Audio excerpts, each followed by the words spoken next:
Família da Geórgia denuncia brasileiro que teria estuprado uma menina de 12 anos e fugido. 11 dias após o fim do título 42, número de imigrantes cruzando a fronteira sul cai 70%.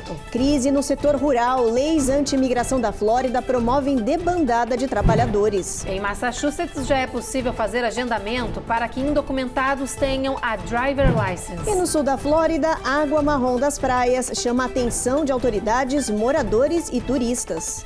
Os especialistas afirmam que essa água não é tóxica nem prejudicial à saúde, mas por prevenção pediram para as pessoas evitarem o contato direto.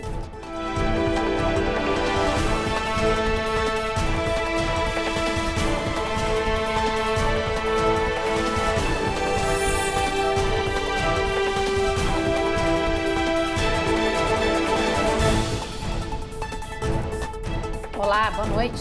Boa noite. A gente abre essa edição com uma denúncia muito séria da nossa comunidade. Um brasileiro teria abusado sexualmente de uma menina de 12 anos em Atlanta, na Geórgia. A família prestou queixa na polícia e disse que Matheus Felipe fugiu ontem para o Brasil. Ele está sendo procurado. A Eloá Orazen conversou com exclusividade com o pai da garota.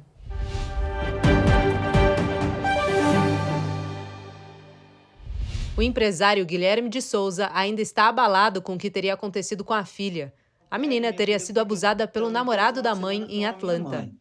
E nesse, como foi o final de semana do Dia das Mães, que foi no passado, no sábado, eles foram para um lago. Aí eu creio que ele chegou desse lago, já não sei, né? Minha filha morando com ela, eles chegaram, minha filha relata que a mãe dela saiu para buscar uma comida, e foi na hora que ele abusou da minha filha. Este é o primeiro reporte do caso fornecido pela polícia. Um boletim de ocorrência já foi registrado, acusando Matheus Felipe Camilo, conhecido como Matheus Felk, de ter tocado o corpo da menina de forma inapropriada. A violência não se intensificou porque a mãe chegou na hora. Eu fiquei sabendo 3 dias depois, foi na hora que eu fui chegar lá que me contaram. Eu automaticamente já corri para a polícia, já fiz o meu papel de pai. Ainda de acordo com os pais da vítima, Matheus Felk teria tentado comprar o silêncio da garota, que se recusou a ficar calada. O brasileiro já teve pedido de prisão decretado nos Estados Unidos e é uma questão de dias para que esse pedido chegue às mãos da Interpol, tornando o suspeito um foragido internacional. No domingo, que isso aconteceu no sábado, no domingo cedo, que foi o Dia das Mães, ele já estava pegando o primeiro avião para o México. Me disseram que ele está em Caldas Novas. Um amigo meu de bem de confiança disse que ele falou que ele estava no Madalena, em Goiânia, na quarta-feira. Os pais pedem para que qualquer notícia sobre o paradeiro do acusado seja comunicado às autoridades competentes. A vítima passa bem e está sob acompanhamento psicológico especializado. E a gente vai continuar acompanhando esse caso. Agora, mudando de assunto, quase 2 semanas depois do fim do título 42, o número de imigrantes na fronteira sul reduziu quase 70%. Em compensação, aumentou o número de deportações. Foram enviados de volta a seus países 11 mil documentados. A patrulha de fronteira disse que os imigrantes continuam tentando entrar ilegalmente no território americano, mas em menor quantidade. Desde o fim do título 42, que expirou dia 11 de maio, o número de pessoas apreendidas é de cerca de 3 mil por dia, uma queda de 70% em comparação com o mês de abril. As autoridades acreditam que os imigrantes estejam com medo da nova regra que entrou em vigor, chamada Título 8, que é muito mais rigorosa e pode punir os imigrantes, proibindo a entrada nos Estados Unidos por 5 anos ou mais. Apesar das notícias, a USCIS, o Departamento de Imigração, informou que ainda é cedo para tirar conclusões ou prever tendências. Mesmo com a queda nos números, a imigração permanece em níveis históricos. Desde o dia 12 de maio até agora, mais de 11 mil pessoas já foram deportadas para cerca de 30 países diferentes. No Texas, o governador Greg Abbott disse que boa parte da queda do número de imigrantes é resultado de ações que ele vem tomando na fronteira, principalmente na cidade de El Paso, que impede a entrada de indocumentados. Entre elas, 2 medidas que determinam estado de emergência que permite expulsar imigrantes indocumentados. Ele avalia agora estender essas medidas nos próximos dias. Na Carolina do Norte, um xerife resolveu agir em defesa dos imigrantes vítimas de crimes. O Departamento de Polícia está oferecendo um programa de vistos para incentivar as pessoas a denunciarem traficantes e abusadores. Essa política se chama 1-17. Tem 5 páginas e promete proteger os imigrantes contra riscos de deportação, independente do status. A ideia é oferecer a essas pessoas os vistos U e T, que já são dados a vítimas de crime e tráfico humano, mas que desta vez serão oferecidos pela Polícia do Estado. Esses vistos permitem às vítimas morarem e também trabalharem no país por 4 anos. O xerife espera conquistar o apoio dos imigrantes e capturar os criminosos. Lembrando que esses vistos serão entregues em troca das vítimas colaborarem com as investigações. Depois do intervalo, tem todos os detalhes sobre a abertura para agendamento de imigrantes indocumentados para a Driver License em Massachusetts. E a nova lei anti-imigração da Flórida segue rendendo polêmicas. Agora, o setor rural alega que está perdendo mão de obra aos montes.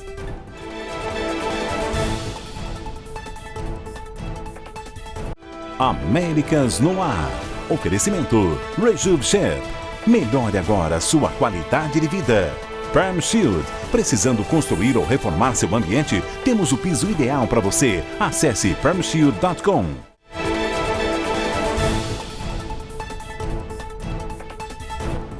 O presidente Lula já voltou ao Brasil depois de um final de semana intenso na cúpula do G7 em Hiroshima, no Japão. Na agenda estavam pautas como meio ambiente, economia, protagonismo internacional e também a guerra entre a Ucrânia e a Rússia. Lula se encontrou com o presidente Joe Biden e realizou outras 12 reuniões paralelas com chefes de Estado, organizações e empresários. Na bilateral com a Ucrânia, houve um desencontro. Lula e Zelensky não conseguiram conversar sozinhos. O presidente brasileiro minimizou o fato, disse que ficou chateado, mas garantiu que eles terão outras oportunidades. No balanço geral, Lula conseguiu algumas vitórias, como, por exemplo, um comunicado geral da cúpula no combate à fome. E também o anúncio de que o Japão vai rever a necessidade de vistos para cidadãos brasileiros visitarem o país asiático.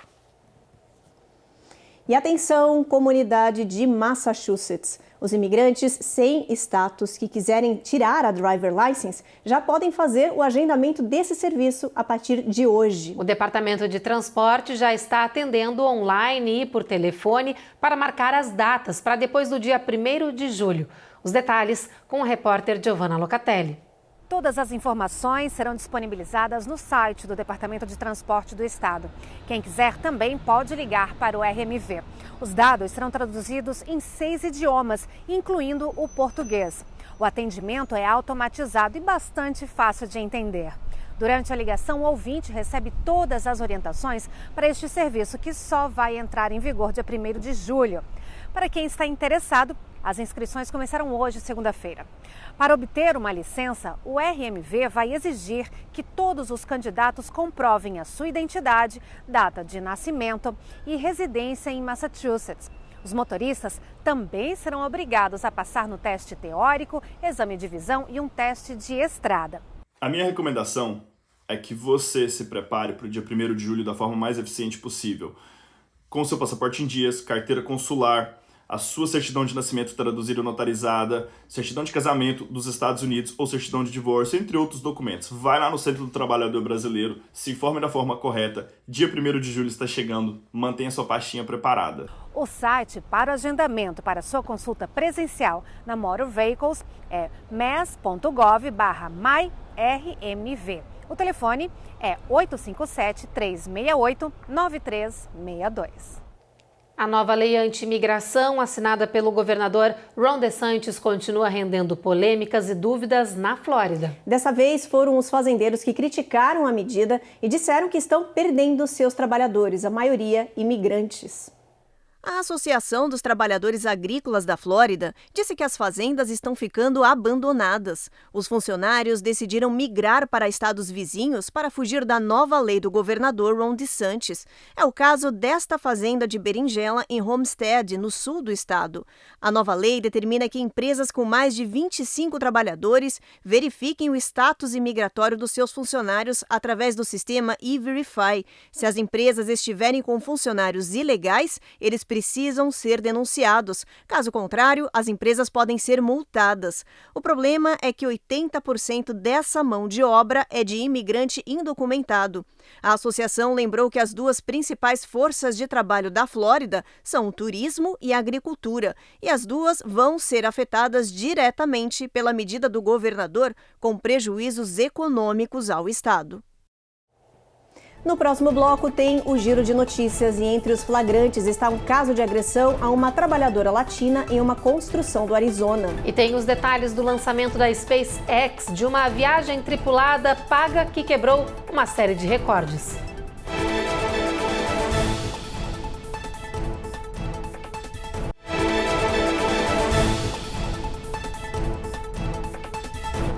Agora tem o nosso Giro de Notícias, com destaque para um alerta emitido pela Associação Nacional para o Avanço das Pessoas Negras. Oficialmente, eles pedem que os norte-americanos boicotem a Flórida, não viajando para o estado por considerar a região hostil aos afro-americanos.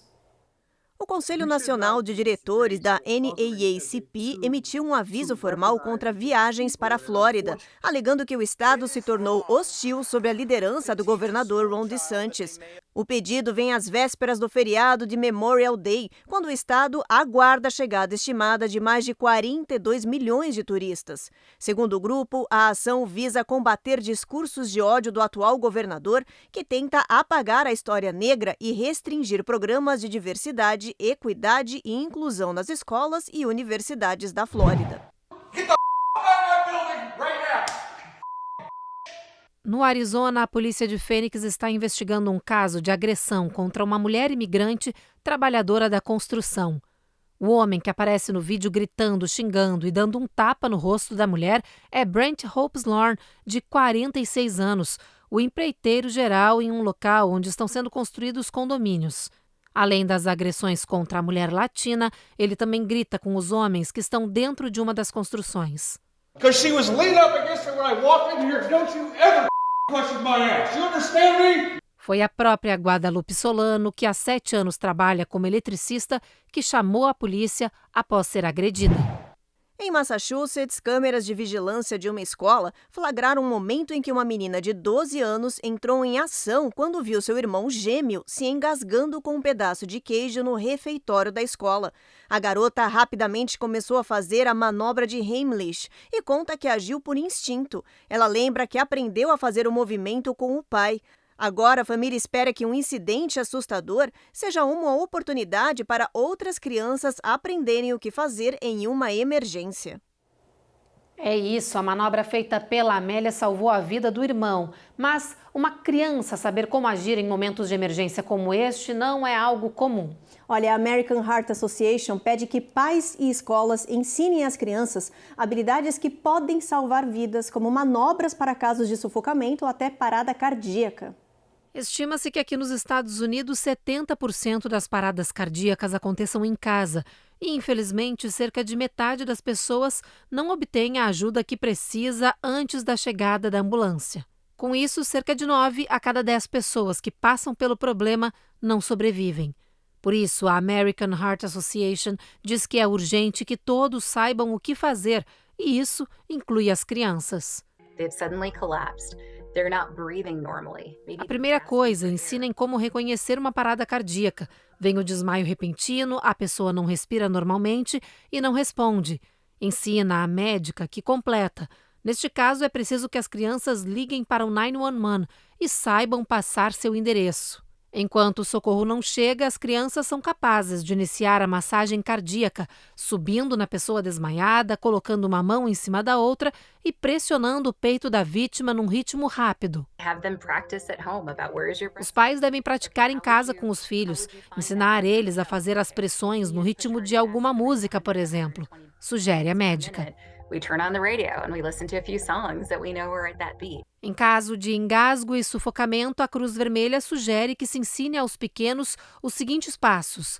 Se a vítima não conseguir tossir, falar ou respirar, incline o corpo da pessoa para frente e dê 5 golpes fortes no meio das costas. Se não adiantar, é preciso começar a manobra de Heimlich.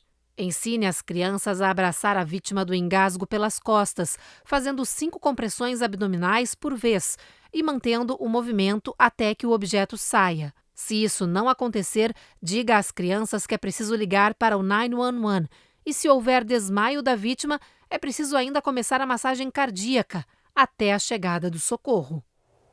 A massagem cardíaca, também conhecida como CPR, é importantíssima. E se você tem dúvidas de como ensinar as crianças a forma correta de realizar essa manobra, aqui vai uma dica. É só entrar no site cpr.heart.org. Lá tem todo o passo a passo para esse importante ensinamento que pode salvar muitas vidas.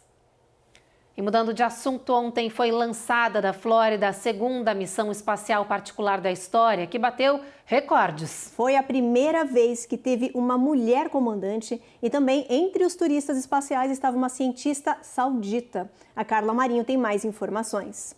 4, 3, 2, 1. Engines full power.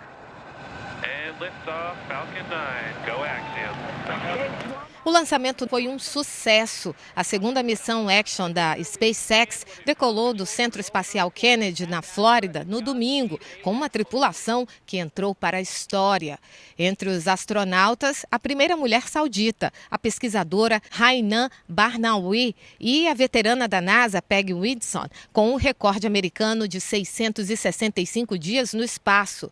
A cápsula Freedom atracou na Estação Internacional hoje pela manhã. A tripulação já deu até entrevista ao vivo. A missão deve durar 10 dias. Este é o 2º voo privado para a estação espacial. O primeiro foi no ano passado, com 3 empresários e outros astronautas aposentados da NASA. Depois do intervalo, a gente explica por que praias da Flórida estão com a água marrom e se isso pode trazer perigo à saúde. E a badalada corrida de Indianápolis, que rola no próximo final de semana, vai ter a largada dada por uma mulher que tem uma mensagem importante para passar adiante.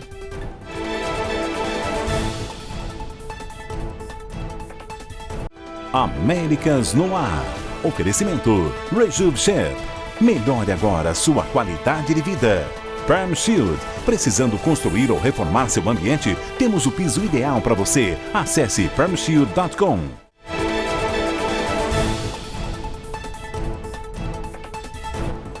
Em Indiana, um grupo de mulheres resolveu arregaçar as mangas e usar a criatividade para fazer o que é ecologicamente correto: reciclar plástico. Elas estão transformando sacolas jogadas no lixo em cobertores, tapetes e outros itens incríveis. Dá só uma olhada.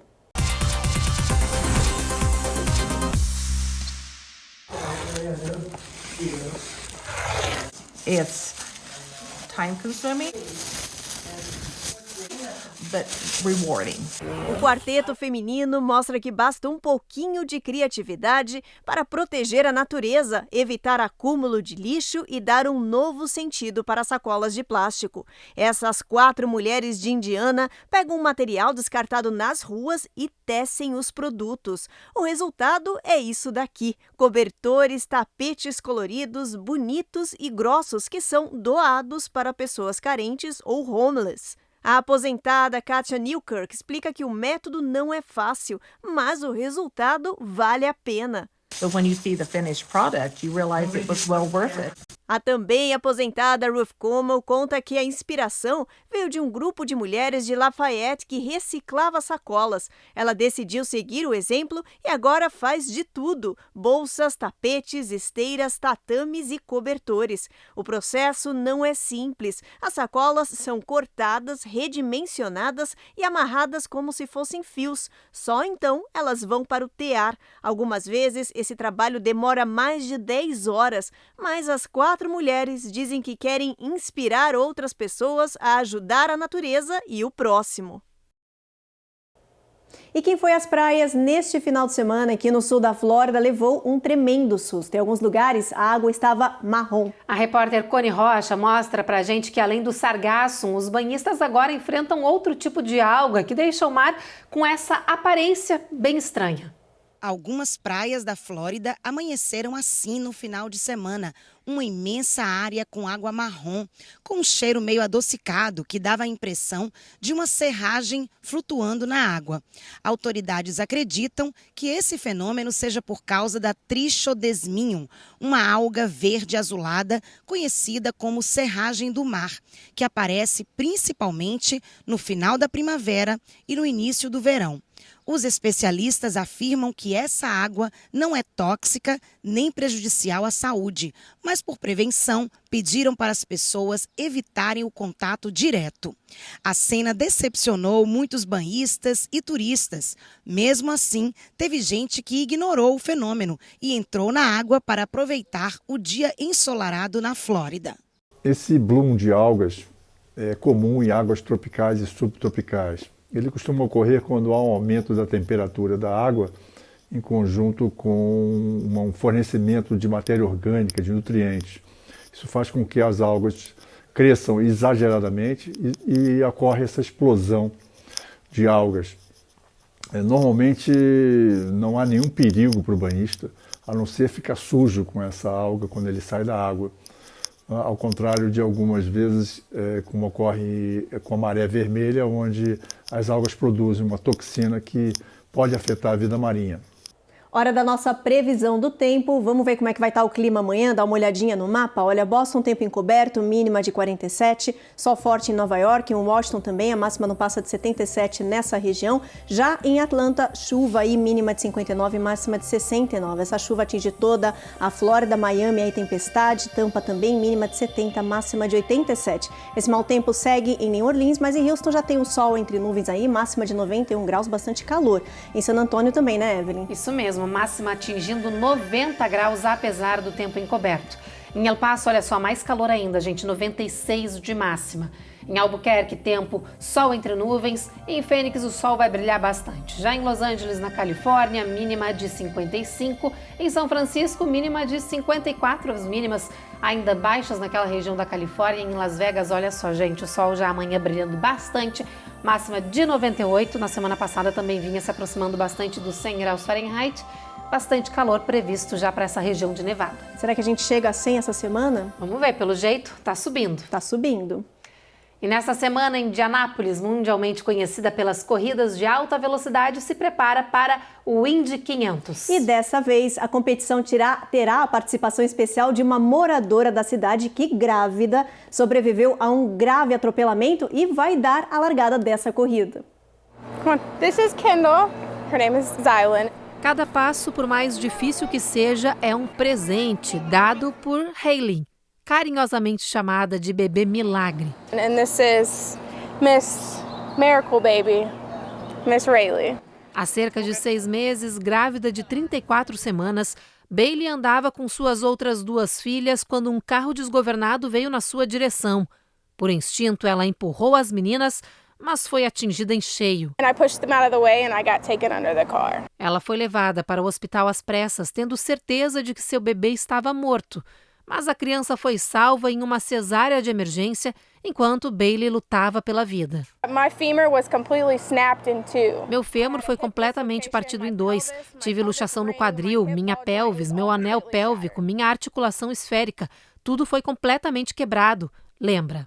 Hoje, meses depois do susto, a família se encontrou pela primeira vez com a equipe médica que viu o milagre de mãe e filha sobreviverem ao grave acidente. Eles me disseram basicamente que se eu não estivesse grávida, não teria sobrevivido, porque os ossos são mais fortes quando estamos grávidas. Ela diz. Quase totalmente recuperada, Bailey vai dar a largada na maior etapa do Indy no próximo final de semana, compartilhando sua história e uma mensagem de perseverança. I could have been not alive, but you know, I'm here now and I'm telling my story and telling people don't ever give up. Ela espera repassar a importante mensagem de nunca desistir, porque milagres acontecem de verdade. Olha, inacreditável essa história, Evelyn. Pois é, gente, uma mensagem muito bonita, milagres realmente acontecem, tá aí a mamãe e a pequena Hailey para mostrar para todo mundo e também aumentar a conscientização, já que vai ser numa corrida, né, que ela vai dar a largada, aumentar a conscientização para velocidade só ali na pista. É importante, né, tá lá, fazer essa lembrança, fazer as pessoas pensarem é importante, eu concordo com você. Demais. Bom, é com essa matéria, então, maravilhosa, que a gente encerra o Jornal Américas no ar. A gente volta amanhã às 7h30 da noite. Exatamente, a gente se encontra, pessoal. Vem aí agora mais um episódio da 6ª temporada da série Reis. Até amanhã.